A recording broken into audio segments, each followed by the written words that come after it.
नमस्कार, झारखंड समाचार में आप सबों का स्वागत है। आइए जानते हैं आज की ताज़ा खबरों को। इससे पहले आपने चैनल को सब्सक्राइब नहीं किया है तो प्लीज़ चैनल को सब्सक्राइब कर बेल आइकन को प्रेस कर दीजिए ताकि खबरों का अपडेट आपको मिलता रहे। आइए बढ़ते हैं खबरों की ओर।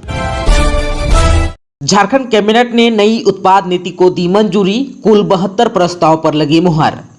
मुख्यमंत्री हेमंत सोरेन की अध्यक्षता में रांची के प्रोजेक्ट भवन में बुधवार को झारखंड कैबिनेट की बैठक हुई। इस बैठक में कुल 72 प्रस्ताव पर मुहर लगाई गई। इसके तहत उत्पाद विभाग की 4 नई उत्पाद नीतियों की स्वीकृति प्रदान की है। अब राज्य में कुल 5 गोदाम होंगे। वहीं JSBCL शराब का कारोबार करेगा। इसके अलावा उद्योग विभाग की 2 नीतियों में संशोधन, कुर्मी को कुर्मी जाति में शामिल करने के प्रस्ताव समेत अन्य प्रस्तावों को भी मंजूरी दी है। आप सबको बता दूं कि नई उत्पाद नीति 1 माह में प्रभावी हो जाएगा। झारखंड में अब शराब का कारोबार Jharkhand state beverage corporation limited यानी कि JSBCL के माध्यम से होगा। खुदरा शराब की बिक्री भी इसी के माध्यम से होगी। अभी शराब की बिक्री 2015 के प्रावधान से हो रही है। नई नीति में कानूनी प्रक्रिया को कठिन बनाया गया है। नई थोक और खुदरा बिक्री नियमावली बनाने का सुझाव भी दिया गया है। बार संचालन के लिए अलग नीति बनाने का सुझाव दिया है। देसी शराब की बिक्री में भी बदलाव का सुझाव दिया है। इसी के आलोक में चारों नियमावली को बदला गया है।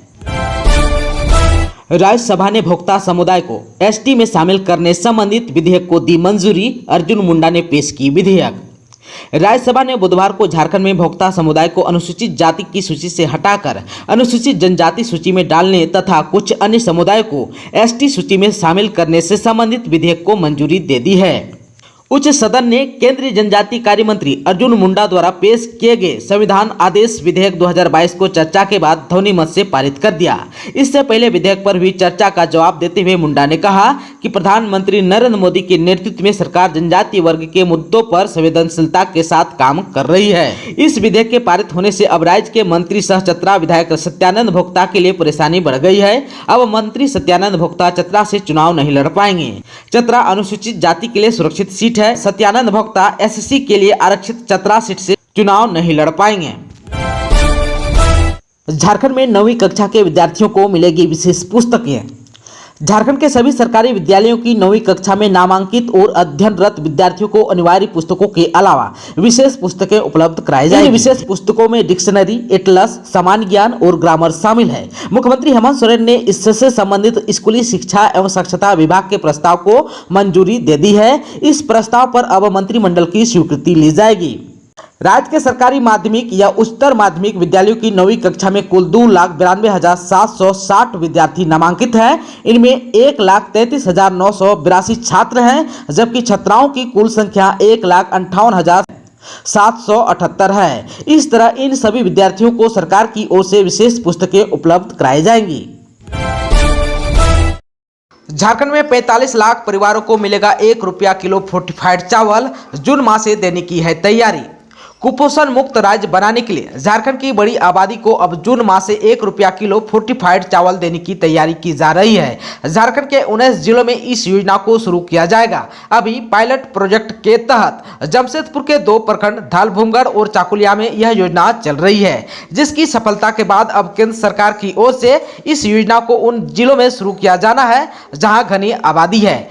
इन जिलों में रांची सहित गढ़वा, चतरा, गिरिडीह, गोड्डा, साहिबगंज, पाकुड़, बोकारो, लोहरदगा, पूर्वी सिंहभूम, पलामू, लातेहार, हजारीबाग, रामगढ़, दुमका, खूंटी, गुमला, सिमडेगा, पश्चिम सिंहभूम शामिल है। पहली बार आंगनबाड़ी केंद्रों के बच्चों को भी यह चावल उपलब्ध कराया जाएगा। इस योजना से 19 जिलों के करीब 45 लाख परिवारों को पोषण युक्त चावल मिल सकेगा। इस चावल में आयरन, विटामिन और अन्य पोषक तत्व मिलेगा। राइस मिलों में ही इन पोषक तत्वों को चावल में मिलाया जाएगा, जिसके बाद इसे वितरित किया जाएगा। मालूम हो कि अभी जमशेदपुर के जिन 2 प्रखंडों में यह योजना साल भर पहले शुरू की गई थी, वहां पर काफी मात्रा में कुपोषण की संख्या अधिक थी।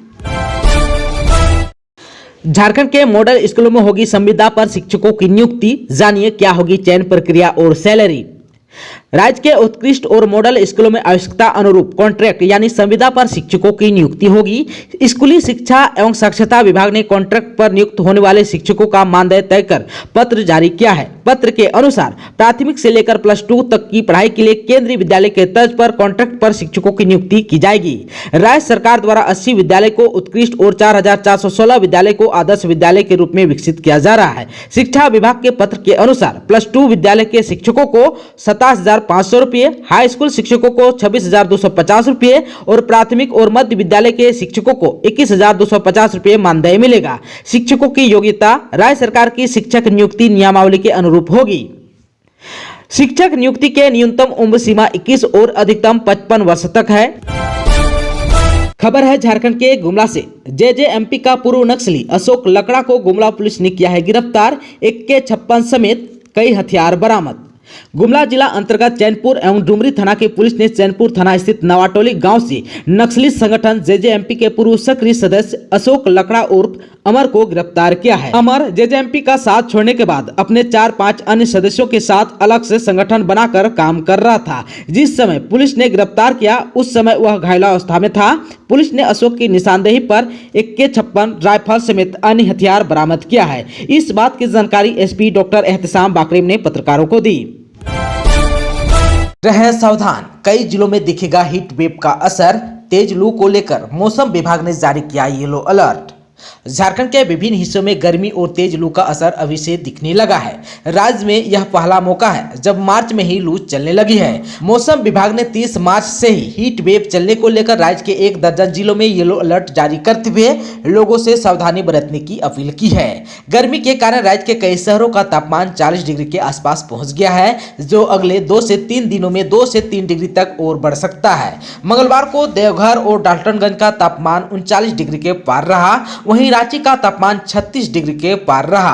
मौसम वैज्ञानिकों की माने तो अगले 1 सप्ताह तक अभी लू से लोगों को राहत मिलने के आसार कम है। ऐसे में सावधानी और बचाव जरूरी है। मौसम वैज्ञानिकों के अनुसार उत्तर पश्चिम की सूखी गर्म हवा का बहाव झारखंड की ओर होने से तापमान में लगातार बढ़ोतरी हो रही है।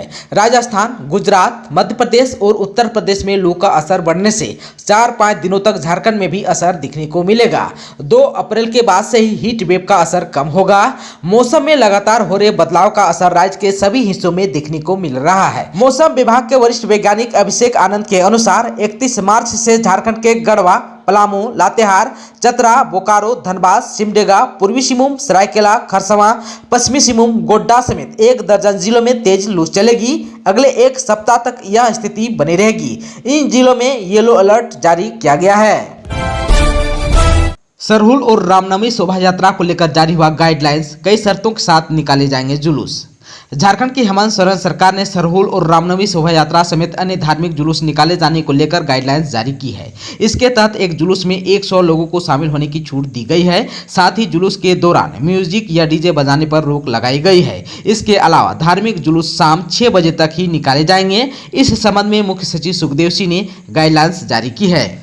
आप सबको बता दें कि कोरोना संक्रमण के 2 साल बाद झारखंड में सरहुल और रामनवमी की शोभा यात्रा निकाले जाने की अनुमति राज्य सरकार ने दी। इसको लेकर मंगलवार को सीएम हेमंत सोरेन ने हरी झंडी दी थी। वहीं बुधवार को SOP भी जारी हो गया। शोभा यात्रा को लेकर जारी हुआ दिशा निर्देश में कहा गया है कि एक जुलूस में 100 लोग से अधिक नहीं होंगे शामिल। अगर एक स्थान पर 1 से अधिक बार जुलूस निकलता है या जुलूस के स्वागत के लिए व्यवस्था की जाती है तो वहां लोगों की संख्या 1000 से अधिक नहीं होगी। पहले से रिकॉर्ड किया गया संगीत या डीजे बजाना प्रतिबंधित है। धार्मिक जुलूस शाम 6 बजे के बाद नहीं होंगे। धार्मिक जुलूस में शामिल सभी सदस्य मास्क और सैनिटाइजर का उपयोग करेंगे। धार्मिक जुलूस निकाले जाने के लिए जिला मजिस्ट्रेट या इस संबंध में उनके द्वारा अधिकृत अधिकारी की पूर्व सहमति अनिवार्य होगी। झारखंड में 7 दिनों में पेट्रोल 7 रुपये और डीजल 9 रुपये हुआ महंगा।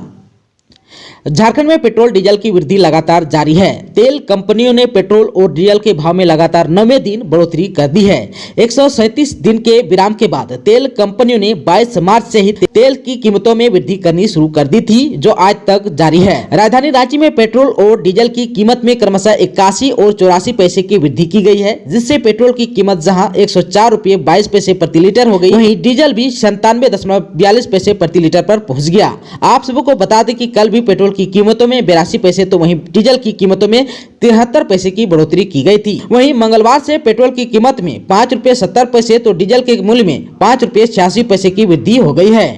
22 मार्च के बाद केवल 24 मार्च ही ऐसा दिन था जहां पेट्रोल डीजल के दाम स्थिर थे, जिससे आम लोगों ने राहत की सांस ली थी। लेकिन इसके बाद से तेल के दाम रुकने का नाम नहीं ले रहा है। ज्ञात हो कि अंतर्राष्ट्रीय बाजार में कच्चे तेल की कीमत 20 मार्च को 112 रुपये प्रति पहुंच गई थी, जिसके बाद से ही तेल की कीमतों में आग लगी हुई है। अनुमान लगाया जा रहा है कि आने वाला कुछ दिनों में 10 से 15 रुपये की बढ़ोतरी और हो सकती है।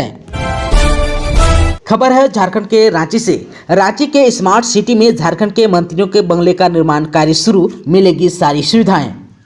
HEC स्थित स्मार्ट सिटी में मंत्रियों के बंगलों का निर्माण शुरू हो गया है। 2 साल में 69 करोड़ 90 लाख की लागत से 9 एकड़ भूमि पर 11 मंत्रियों का आवास तैयार किए जाएंगे। निर्माण के लिए चयनित कंपनी KMV ने काम शुरू कर दिया है। दिल्ली की कंपनी मास एंड वाइड ने बंगलों का डिजाइनिंग तैयार किया है। पर्यावरण, वास्तु और हरियाली का पूरा ध्यान रखते हुए बंगलों का निर्माण होगा। KMV ने धार्मिक अनुष्ठान कर निर्माण शुरू किया है। परिसर में PCC कार्य भी शुरू हो गया है। राज्य गठन के बाद पहली बार मंत्रियों के लिए निर्धारित बंगला बन रहा है। आप सबको बता दूं कि मंत्रियों के लिए बनने वाले बंगले अत्याधुनिक सुविधाओं से लैस होंगे। हर बंगले के सामने का हिस्सा पूर्व दिशा में और बंगले का शेष हिस्सा पूर्वोत्तर दिशा में होगा।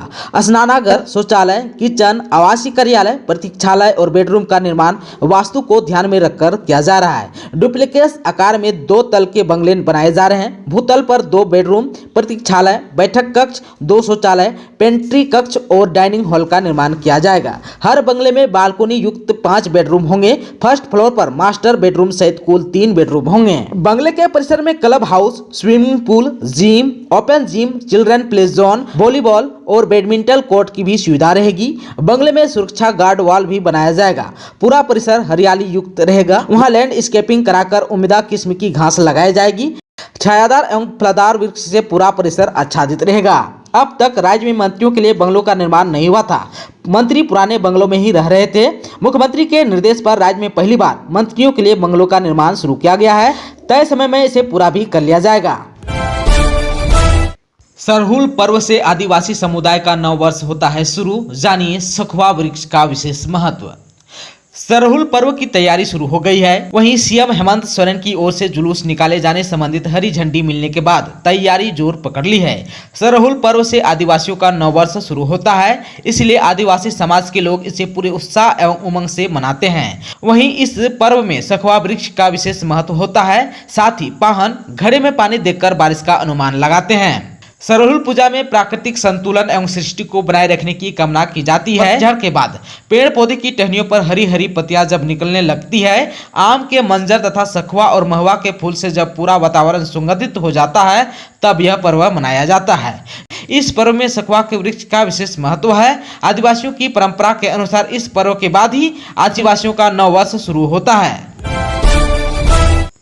दोस्तों, अभी तक आपने चैनल को सब्सक्राइब नहीं किया है तो प्लीज चैनल को सब्सक्राइब कर बेल आइकन को प्रेस कर दीजिए, ताकि खबरों का अपडेट आपको मिलता रहे। इसके साथ ही आज की खबरों में बस इतना ही। हमें दीजिए इजाजत। नमस्कार।